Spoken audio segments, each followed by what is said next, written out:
တိတာမင်းအခုဆိုရင်နည်းနည်းလေးခီးပန်းတာပေါ့နော်ကျွန်တော်ရှူတင်နေဇက်တိုက်တွေအရန်ပင်ပန်းနေအိတ်စီပင်ပန်းပေါ့စားချင်ပင်ပန်းဆိုရင်လို့အဖြူစင်းတယ်အဓိကပြဿနာအနက်ဆိုးထွက်တာကြကြအဖြူစင်းတာများတော့သူကအားပိုနေတာပေါ့နော်မူးတယ်လို့မိုက်ခနဲ့မူးလာကြတော့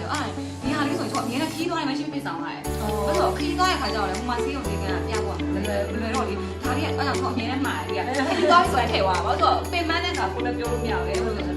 လမ်းမှာတူးလက်တယ်ကိုကဘာမှဆေးလက်ဝယ်တောက်လို့ရတဲ့အနေထားပေါ့နော်ဒါလေးဆောင်သွားခါရန်ကိုအဆင်ပြေပေါ့နော်ပြီးတော့သူရဲ့ဟိုဟာခန်းစားမှုကဘယ်လိုလဲဆိုရင်ကျွန်တော်3လဆိုရင်ပထမစိုးရိမ်တကြီးနေသေးတာငါတော့ရင်ကိုဘလို့တခုမြင်ဖြစ်လာပေါ့နော်ဒီအပိုင်းတွေကြာကြောက်ကြတယ်နော်ဒီကလေခေါင်းကလည်းမတုံဘူးဒါကျွန်တော်ပထမဆုံးဒီ product တွေပထမဆုံးစမ်းပြီးတုံးကြည့်တာကျွန်တော်ဒါဟိုကြော်ညာလေးရရင်လည်းဒါလက်ဆောင်လေးပြီးတော့ခါမှာကျွန်တော်စမ်းတုံးကြည့်ရခါမှာပေါ့နော်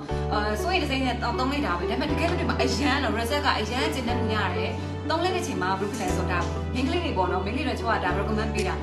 ကျွန်တော်မင်းကလေးအိမ်ကဟိုလေးကိုသူကထည့်လိုက်ပြီးဆိုရင်အေးနေတာသူကအဲ့လိုဒီဟိုက်အေးပြီးတော့လေကိုထည့်လိုက်တာလည်းဟိုရန်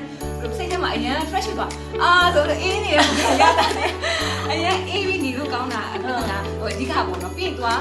ထည့်ပြီးတော့ညင်ညင်လေးနေတာနော်ညင်ညင်လေးရတယ်နဲ့ဆက်ပြီးသူကကျတော့ဒီလိုဂျဲတိုက်ပေါ့နော်ဂျဲတိုက်ဖြစ်တော့ကျတော့သူကထားလိုက်ရင်ကုန်ပြန်ထွက်တယ်မထပ်တယ်လဲ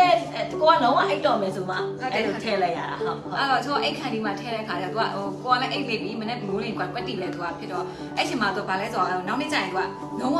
2ရက်ပေါ့2ရက်တော့အရန်များရင်တော့3ရက်ဆိုလုံးဝတိတာပါနည်းနည်းပဲဆိုရင်တော့1ရက်ခနဲ့တိတာတယ်လုံးဝလက်တွေဆိုတော့ကျွန်တော်ဒါလုံးဝဒါ recommend ပေးတယ်တကယ် main ကလေးထဲမှာ3ဖို့3တင်းတဲ့အရာလေးပေါ့နော်ဒါကတော့ကျွန်တော်တို့ဒါ20ကျော် main ကလေးပဲဖြစ်စီကျော်တဲ့ main ကလေးပဲ3တင်းတဲ့အရာလေးပေါ့